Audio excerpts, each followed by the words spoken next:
guys! Welcome back sa aking channel. For today's video, i-share ko sa inyo ang aking budget-friendly na KIKAY kit.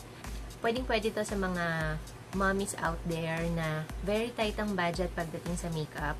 And also sa mga students, mag-start na mag-makeup. For example, dun sa mga estudyante na hindi nila alam kung ano yung mga dapat bilhin muna. Syempre, bago tayo maglagay ng makeup, kailangan prepare muna natin yung mukha natin. Una dyan, panghilamos. Dapat meron tayong cleanser. And then, second is toner. Pangatlo is moisturizer. And kung exposed naman kayo sa labas, kailangan din mag-sunblock. And then, after sunblock is primer. So, yun na. Sunod-sunod na yung ating mailalagay sa mukha after nung sobrang habang ritual na yun. So, dito ka nilalagay yung mga makeup na dinadala ko, lalo na pag kunwari malayo yung pupuntahan namin and hindi pa ako nag-a-apply ng makeup, dala-dala ko to. So sisimulan natin with moisturizer. Itong iWhite Aqua Moisturizer. Ubus na ako ng ganito before, yung naka-tube, 179 yun sa Watsons. And bumili lang muna ako ng ganito, ng maliit. Kasi meron akong biniling bench aloe soothing gel. Sinubukan ko kasi nakita ko maganda daw to. So, yon. Maglalagay tayo para ma-hydrate yung ating face. Siyempre, pag lalabas tayo, kailangan naka-sunblock. Quick Effect Sunblock sa Face and Body Sunblock with SPF 50 PA+++++. So, eto. Nabili ko din siya sa Watsons for only 99 pesos. Yung naka-tube, I'm not sure kung magkano, pero meron din silang naka-tube na to. Kailangan natin ng primer. Ito yung kauna-unahang primer na na-try ko kasi ito yung pinakamurang silicone primer. Hindi ako nito sa mga parts ng aking face na sobra yung pores dito. Sa ganito ako ma-pores eh. Sa ganito, tapos sa ilong. Yan. Pero dito rin naglalagay ako kasi mas mabilis mag-oil up ako dun sa T-zone. So, ito. Ayan siya. Konti lang yung nilagay ko. Hindi ko siya yung ginaganon. Mas gusto ko yung tinatap ko lang siyang ganyan para mas swak dun sa mga pores ko. Ayan. Para ma-blur niya talaga. Ayan. Nakita nyo yung difference. Ito yung meron. Tapos ito yung wala. Medyo in fair naman sa kanya na blur niya yung aking visible pores. Ito. So, ito yung BBholic BB Cream. Everyday BB Cream. Natural looking coverage. Provides the benefit of both skincare and makeup. Alam ko with SPF 10, ito may claim siya na SPF 10 and PA+. So, medyo mababa lang yung kanyang sunscreen protection. So, ito ang iWhite. Murang-mura lang to. Feeling ko nga parang nasa ano lang din to. 20 something. Hula lang. Lang ako ng konti. Oops. Ito lang yung available ko ngayon kaya ito lang muna gagamitin ko. Medyo dark to sa sa skin tone ko. So, gamitin na natin ang ating fingers. Kasi pag sponge agad yung ginamit ko, feeling ko na-absorb nung sponge yung product. Nakakasayang.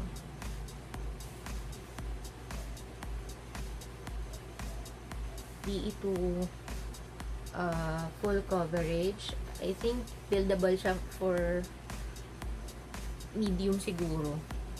So, ayan yung coverage niya. Isang pa lang to. Isang patong pa lang nung BB cream. Pero, gusto ko siyang dagdagan kasi gusto ko medyo matakpan yung mga pimple marks ko. So, kuha pa tayo. Dito. Tatry lang natin. Baka sakaling makover pa niya yung aking mga blemishes. Yan na yung pangalawa. Kasi pag dinagdagan ko pa ton, tsaka na. Para na akong parang foundation day na yun. Lagyan na rin natin itong aking leeg. Kasi para pumantay ng bahagya. Sa mga talagang hindi maiwasan na hindi mag-concealer, meron din tayong very affordable concealer. Ito yung EB Advance na concealer. Alam naman natin ngayon syempre is kilay. So, meron ako dito dalawang EB Eyebrow, EB Advanced Perfect Eyebrow na pencil. Dark brown and medium brown. Kilay tayo ngayon. Isusuklayin ko lang yung aking kilay.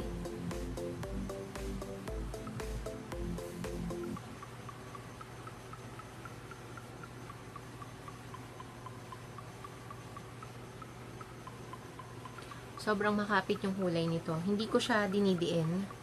Inaano ko lang siya ng bahagya. Kasi, pag diniin ko siya, sobrang magda-dark. Masyadong pigmented yung kanyang color. Ganyan lang. Ang gaan-gaan lang nung pag-slide ko nung pencil. So, ito yung ginagawa ko. Usually, ganyan, dinadraw ko yung kilay ko. Tapos, tsaka ko siya aayusin, feel. Yan. Dito lang ako naglalagay sa bandang dulo. Pag kasi ito yung gamit ko, sobrang maano na siya. Makapit, tsaka makulay. So, dito lang ako sa dulo naglalagay. Tapos, tsaka ko na siya gagamitan nitong aking eyebrow brush. Ikakalat ko lang siya.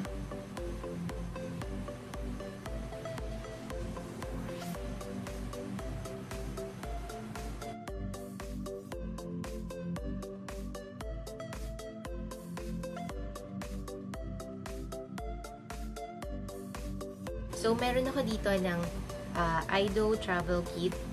Aido Travel Makeup Kit, shade number 2. This is only 140 pesos, available sa Watsons. Dalawang blush on and 6 na eyeshadow. So, ayan. Ito yung binili ko kasi nakakatipid ka na, tapos ang dami pang use. So, ito yung itsura niya. Swatch natin. Maganda yung color payoff niya. Pigmented naman siya. Para siyang tangerine. And yung isa naman is, ito parang light. Ito masyadong light. Parang hindi kumulay. I-swatch natin. Yung tatlo.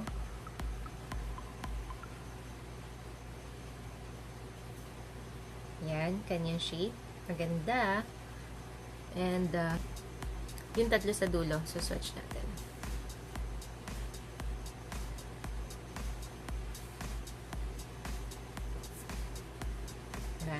Nice. So, ito yung ilalagay natin. Ito yung ano nyo, medyo powdery lang ng bahagya. So, kuha tayo. Ito yung gagawin lang nating base.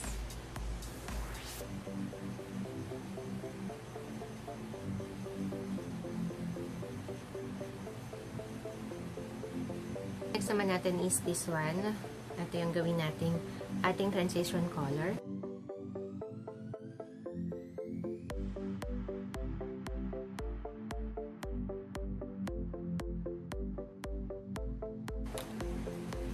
I-blend out natin para hindi masyadong harsh yung kanyang color. And susunod naman natin ilalagay is this one. Yan. Para dito sa ating outer corner.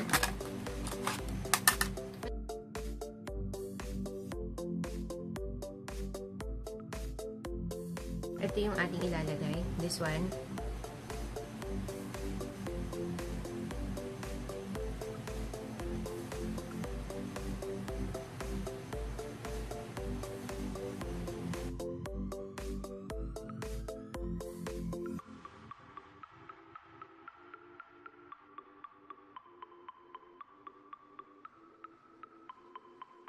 Sa inner corner, yung medyo mag-gold-gold na to. Babasain ko lang itong aking Suave na smudger brush. Basain natin para mas kumapit yung ating gold na eyeshadow. Ito yung ilalagay natin sa inner corner. Ito, yung light. Dito natin siya i-apply sa gitna.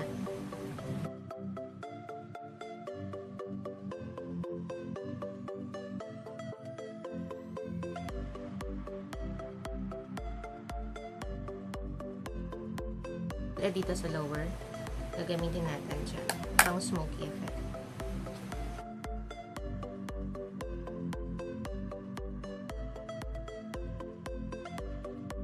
yung gagamitin nating eyeliner. So, ito.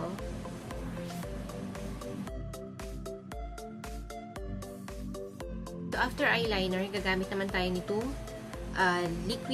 Careline liquid eyeliner.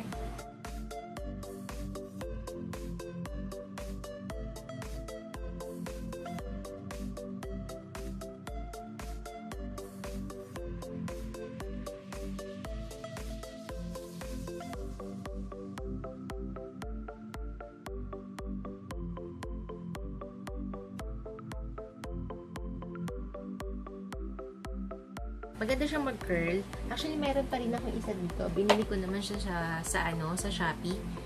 Itong ganitong curl lash. Pero, hindi ko pa siya masyadong sanay gamitin. Kaya, dito lang ako sa basic. So, i-curl natin ang ating lashes.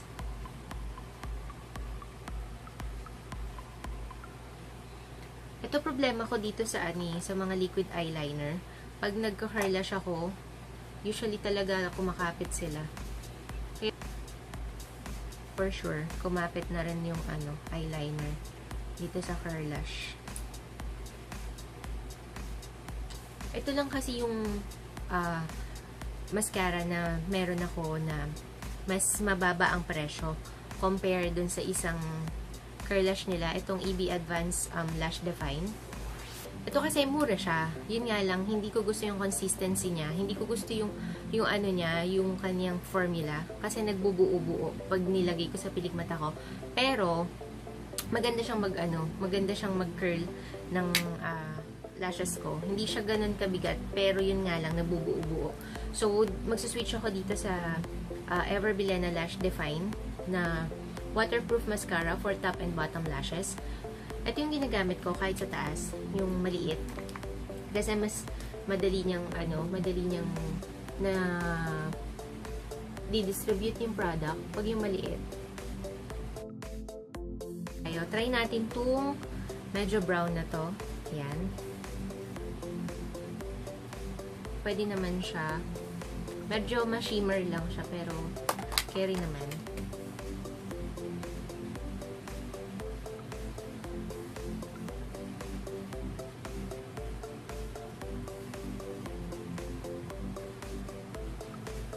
Tira dito sa ating nose line.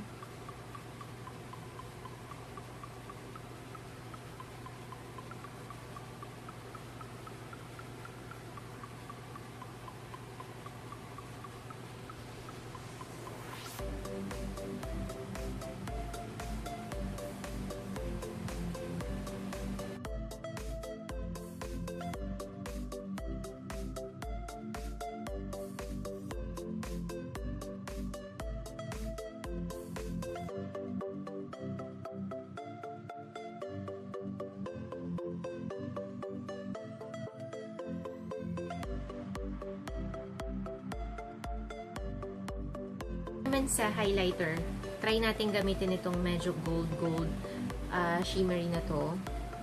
Since yung puti kasi, hindi siya ganun kagandang So, let's try.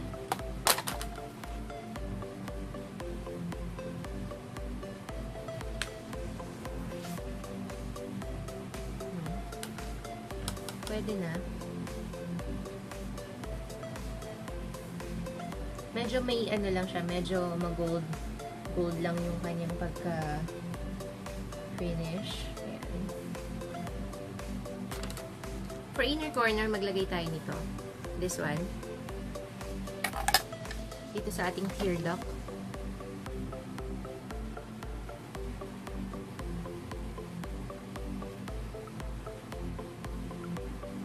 Ang kulay ba?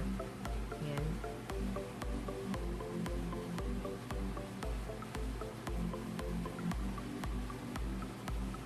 So, after nating matapos yung ating contour, blush on, and also the highlight, to finish our look, meron tayo ditong mga choices of lipsticks. Meron tayo ditong BEIGE Cosmetics for only 195 pesos.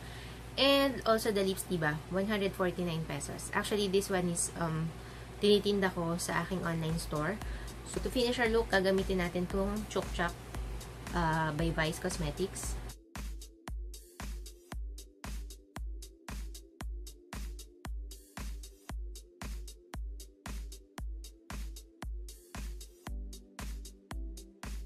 Ito yung ating nagawang look dun sa mga affordable products na pinakita ko sa inyo.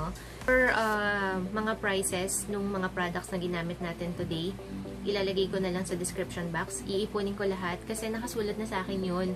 Nawala lang yung aking kopya. Pero ilalagay ko sa description box yung mga prices nila. Lahat ng ginamit natin today, available sa SM, Pure Gold, or siguro kahit saang grocery na malapit sa inyo, makakahanap kayo na Ever Bilena and Careline. Yung namang mga Aido products din naman is from Watsons and SM. I'm not sure sa mga Robinsons and ibang malls kung available. And yung Vice Cosmetics naman, kung dun sa mga, dito sa mga taga-Kabanatuan, I think wala pa silang pop-up store dito sa Kabanatuan. Siguro pinakamalapit na pwede nating bilhan is SM Clark, SM Pampanga. See you again next time, and thank you for watching. Kung hindi pa kayo nakasubscribe, mag-subscribe na kayo, and don't forget to like or mag-comment kayo kung ano yung gusto nyong makita sa susunod na mga videos ko. So, yun lang guys. Thank you so much, and bye!